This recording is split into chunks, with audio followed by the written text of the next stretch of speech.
Welcome to the Mission35 Podcast with your host, Brian Hogbin.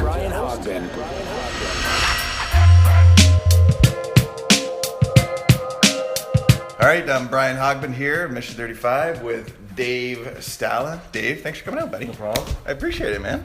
Cool. So we've known each other for a couple years now? I think 4 or 5 years now. I think I started investing. Yeah, 4 or 5 years, man. That's awesome. Yeah. So I met you right at the end of the football and beginning of your new adventure, right? So what we want to talk about today is just about the new adventure. You were an amazing football player, and now you're an amazing real estate investor.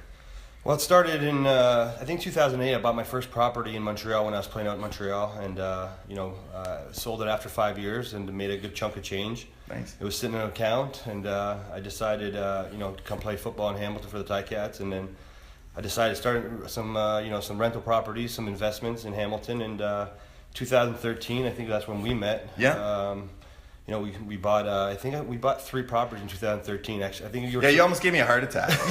Every time you pick up the phone, I'd see you calling like, I bought something else. Well, we just, we were able to make some money off the property we had in Montreal, and I had some money sitting around, so I decided to buy a couple. And I don't know if I ever warned you. I think it was always like, Brian, I got another one. Can you find me money? That was always the question, I think. You always dangled the idea. I wasn't sure whether it was all in or not all in, but I always had you always had a plan there. It was cool. But yeah, no, the properties in Hamilton have been going up over the last couple of years. Playing football for 13 years, I had to figure out something to do. And, we started doing this in 2013. I played for 2 more years after that, and now it's a full-time job for me. That's amazing. So when you bought your first property out in Montreal, then did you live in it and then rent it out, or how did that work out? Actually, yeah, I had that for when I played there from 2008. I bought it, lived in it for 5 years when I was playing there, right? And then I rented it for 2 years, and then after that I sold it, right? And after that, I started buying properties in Hamilton. I think since 2013, we've been able to buy 3 to 4 properties every single year. See, now that's a ton of properties really, really quick. Like most people that I talk to, it takes them maybe 3 or 4 years to buy one. Do you know what I mean? Yeah. So when you do that, so tell me about like who did you rent to? Like when you bought your first property in Hamilton here, what were you doing? How did that work out? Well, I knew there was I had a little bit of a gap to rent for the Ticats come in. They always have 50. Yeah, 60 so you're always players. renting to players. So I've always been able to rent to the players for 6 months. That's the only shortfall of that, because they come in for 6 months and they got a big turnover. But I always had a tenant. That was my category. But after that, we've been able to network with people and know a lot of people in the city, and been able to have some good tenants. Currently, we own 10 properties in the city. 10. Yeah. And we're gonna keep going, and it's keep trying to do this real estate investing over the next couple of years. See, that's huge, right? So and basically, like, you were playing football 2 years, you leveraged up almost 10 properties, right? Well, no, it's been, I think, 4 years we started. Yeah. I think it started 4 years ago. I think we bought. Oh, my bad. I'm good with math. I'm good. Don't worry. Well, we bought 13 properties in 4 years. Yeah. So you've sold. So what's the strategy now then? So because you've got some that you rent and some that you flip, right? So you're doing a little bit of both. Yeah, for sure. And the biggest thing is, like, I had an income playing football, so that made it much easier. Now my income is the properties, right? So before I was able to hold on a lot more. So now I got to buy a couple and then sell 1 or 2 every a year or 2, like that. So that's how it works for me right now. My partner, my wife, also has a good job, so able to back up what we do. Yep. But the biggest thing is my wife and I started this a couple years ago, and kept going, and taking all these chances and risk, and you've been helping us out this whole time. Yep. Well, you know what I want to say, like I just love your passion for it. No matter what you do, it's just there's no option not to succeed. No, for sure. Every time you do it. But I want to say, like, a lot of people have a hard time pulling the trigger. And when I look at you, you're successful playing ball, and now all of a sudden, 2013, you decide you're going to go into real estate investment. Like, you played ball for 2 more years after that. But was it scary to leave? Like, you're leaving guaranteed paycheck, something you've done for so many years, to go into real estate investment. So was that, like, tell me about the fears or thoughts you had in your head for doing that. Or did you have any? I don't know if that was a fear, because I think I set up myself pretty good owning that many properties. I think I've always said if I needed to sell a property to be comfortable, I could probably do that right now. Right. I'm a person that believes in all in. So basically, if I can buy more properties, I will constantly buy them under debt a little bit, just because that's the way to do it. And if I can use other people's money to do it, that is the best way. And I've been able to do that over the last couple of years. And I'm just gonna keep doing it as much as I can. I think that's awesome. And you said it perfectly that you set yourself up. You know, I mean, what a lot of people see almost like the skyscraper. They see what's done. They don't see the years of foundation went into it, and you took 2 years to build up your foundation. For sure, and I don't really believe in flipping houses. I feel like the money right now in Hamilton, you're gonna make your money over keeping a property over 3 to 5 years. Like keep it, renovate a little bit, and keep it over a certain period of time. Because I mean, it is a competitive market right now. You see, it's one of the hottest markets in Canada, and it's a lot of. I mean, every house you buy, it's a competition, right? Yeah. And I mean, I've pretty much every house I've bought been pretty much in competition too. Yeah. You have unique situations though. Like, you know a lot of people, and I think what I admire about you, Dave, is how you, like you said, you're all in. Yeah. When you're all in and you're looking for a deal, why do you think deals come to you? Because you're a type of guy that, like, when you want to find a deal, you'll call me in a week and say, I found a deal. I found a deal. I'm like, holy shit, how'd you find a deal, right? Why do you think that is, or how does that happen? I don't know. I start searching when I want something. I start going after it, and then I do have a lot of contacts, like we said. But I mean, the ability to find the properties and secure them and to get them, it's that's another process. But I don't know. Over the last couple of years, I've been able to find these properties that are helping me out and keep building my portfolio. And it's the biggest thing is pulling the trigger and buying them, right? Yeah. That's what everyone. The biggest thing is buying your first one. That's the scariest thing. Even in your own house, everyone's scared to buy that, which you shouldn't, because it's for yourself. Yeah. Where you should maybe be scared to buy investment property. That should be scary. But to me now, like, we pretty much we try to, like, I mean, the market right now, you have to buy no conditions and pretty much cash full deals, right? And that's how we bought all our properties over the last couple of years. But again, I think I'm a risk taker. I'm not scared to take a challenge on and try to make the project work. What we're working on. Yeah.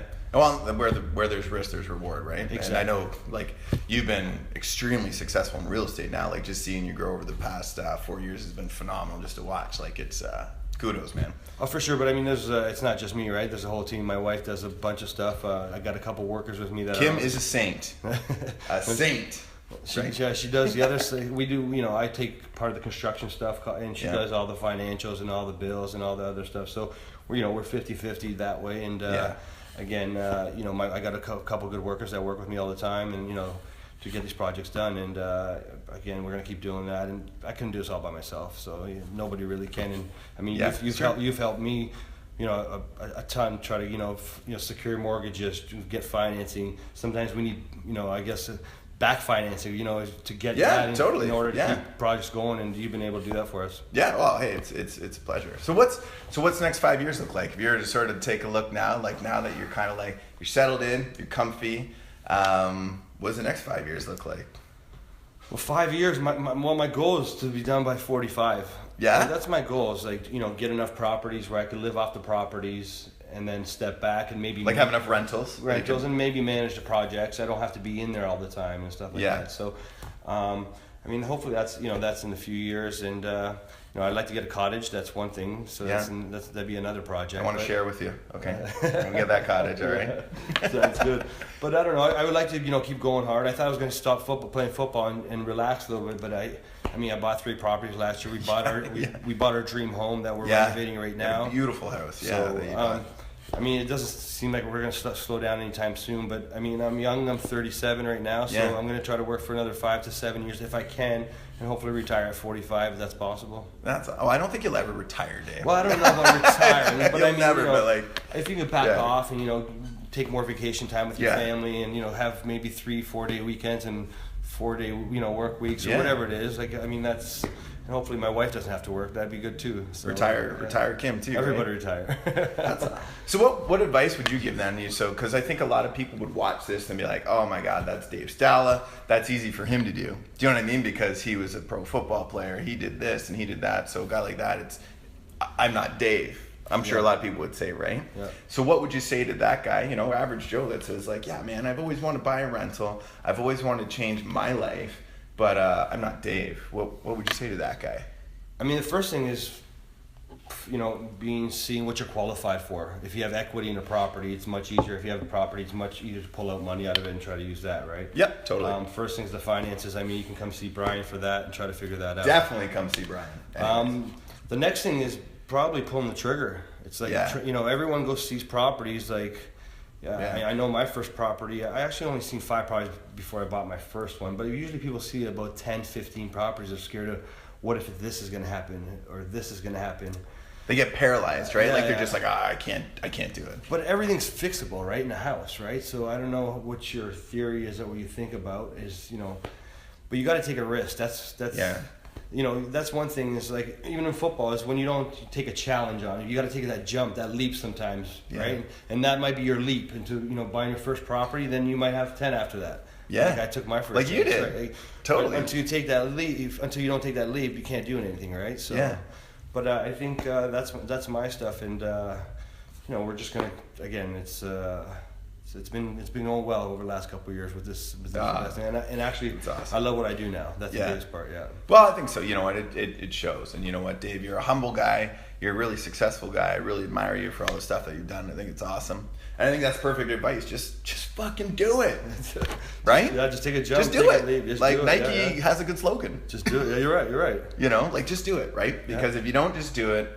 you're never gonna do it. You're always gonna sit and wonder. Just do it. Yeah, why didn't I do it? Or I should have done it, could have done it. Just and the more time that goes by that you wait, you lose. Like if you didn't pull the trigger now, you would have lost out on probably hundreds of thousands of equity. Oh, for sure. I mean, I've been right in Hamilton alone, right? Over like the last couple hundreds of thousands of equity. I think I got in pretty good time in 2013, being able to buy what I bought before. It's so much more difficult these days to find something else, and everybody else is searching to go different cities, as in Brantford, St. Catherine, Niagara Falls, because everything's getting pushed out now. So it's true. But I mean, I've been able to still find those properties that I've been looking for. So because you're looking and you're confident. I had a mentor tell me one time, he's like, the deal of the century comes along every week. Yeah. You just have to be there to look for it. Yeah, exactly. Right? And that's something for you. For you're sure. always looking. Yeah, for sure. So they come to you. Yeah. If you weren't looking, it won't come. But I guess, I'm trying to study the market, though. I want to make sure I know what's going on all the time, too, right? So it's part of the business. And that's oh man, that's awesome, bro. No. Any last words? Anything else you want to talk about, or anything else that you think for real estate investment? I'm not sure, but I mean, again, take that jump and just believe in what you can do, pretty much, and just don't stop. I mean, you know me. People ask me, is it going to work? To me, I always believe it's going to work. 100%, it's always going to work, and I'm going to make it work. That's my attitude. It's going to work. And that's the same thing that made you successful in football. Yeah, it's good. Do you know what I mean? Having that will, having that motivation, you can take that into anything that you do, right? And anybody can really do that because it's just a belief. If you don't believe you can do it, just change your belief. Yeah, for sure, exactly. Well, it's not that easy. But well, that's for another podcast.